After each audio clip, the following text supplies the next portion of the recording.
the United States has already lost. The reason is that this is a war of attrition. In an attrition war, what matters most is logistics. The United States is fighting far from home, while Iran is fighting on its own territory. In a sense, the conflict is a comparison of stockpiles. The first issue is that ammunition and fuel supplies may already be close to exhaustion. The United States deployed two carrier groups. Aircraft carriers themselves do not carry missiles. They only carry aircraft. A typical strike group also includes two Berg-class destroyers, one cruiser, and another missile-capable escort, for a total up to 4 missile destroyers. An Berg-class destroyer has 96 vertical launch cells. If all were loaded with Tomahawk missiles, it could carry 96 missiles. In practice, this configuration is not used because many cells must carry air defense missiles. A common configuration carries around 56 Tomahawks. With 2 carriers and 8 destroyers, the amount is about 450 missiles. In the first 3 days of the war, the United States claimed to have struck 5,000 targets. Even if half of those strikes were carried out by aircraft and half by missiles, that would still require about 2,000 plus missiles, while the fleet carries only about 500. This means the supply would be depleted very quickly. Tomahawk missiles must be reloaded in the port using cranes. Each missile is weighted over a ton and cannot be reloaded at sea, so the ships must return to the port to reload. The U.S. Fifth Fleet Base in Bahrain sits next to the largest U.S. fuel storage facilities in the Middle East. If that fuel depot is damaged, resupply will become difficult. U.S. missile stockpiles in the region are mainly stocked at overseas bases, particularly in port warehouses.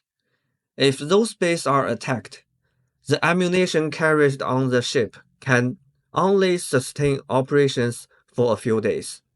One way to determine whether a carrier has run low on ammunition is to observe whether it returns for resupply.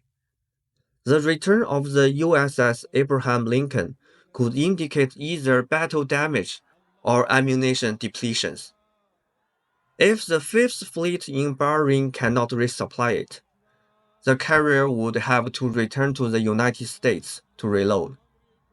The Nimitz has therefore been sent forward with fresh escort ships to temporarily maintain the operations capabilities. The United States has also approved 30 billions and 20,000 bombs for Israel to replenish its munition stockpiles.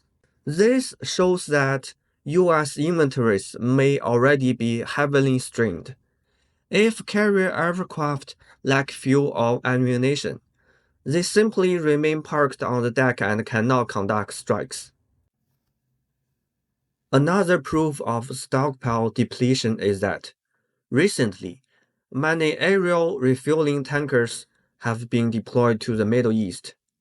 Under normal circumstances, aircraft should refuel directly at base, which is much more convenient. The heavy reliance on tankers aircraft indicates increased pressure on local fuel supplies. The KC-135 tanker is relatively slow and large, and it is particularly vulnerable during takeoff and landing. If guerrilla forces near an airfield possess rocket launchers, they could shoot down the tankers. In contrast, Iran knows that U.S. bunker-busting bombs could penetrate about 60 meters underground. As a result, some Iranian storage facilities has been built 100 to 300 meters underground, making them far more difficult to destroy completely. They don't need to worry about supplies. Overall, In a war of attrition, the United States appears to be facing increased logistical strain. From Iran's perspective, the strategy can be divided into several phases. In the first phase, Iran absorbs the initial strikes while using large number of inexpensive drones and missiles to attack radar system and exhaust missile defense interceptors.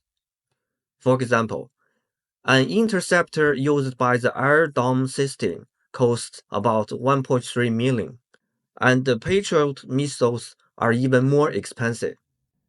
In the second phase, Iran would strike US military bases across the region. There are roughly 30 US bases in the Middle East. Sustained attacks on this base could lead regional countries to reconsider their security relations with the United States and further weaken US logistic support.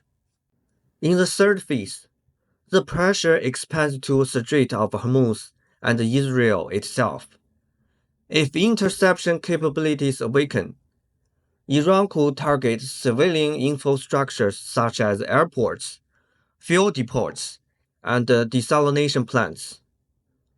About 68% of Israel's freshwater supplies depends on desalination. There are 5 major desalination facilities, and one has already been damaged. If several more are destroyed, Israel could face severe water shortage and humans cannot survive more than a week without water. The final step would be pressure on the Strait of Hormuz. Oil price has already risen to about 100 per barrel. Iran has threatened that the price could rise to 200 per barrel. Raising global energy price would trigger worldwide inflation, increasing the cost of goods and devaluing currency. This pressure would eventually transmit to the US domestic market, raising price for everything and forcing countries to reconsider whether to continue trading with the United States. The consequence would be clear. Donald Trump previously claimed the war could end within 3 weeks.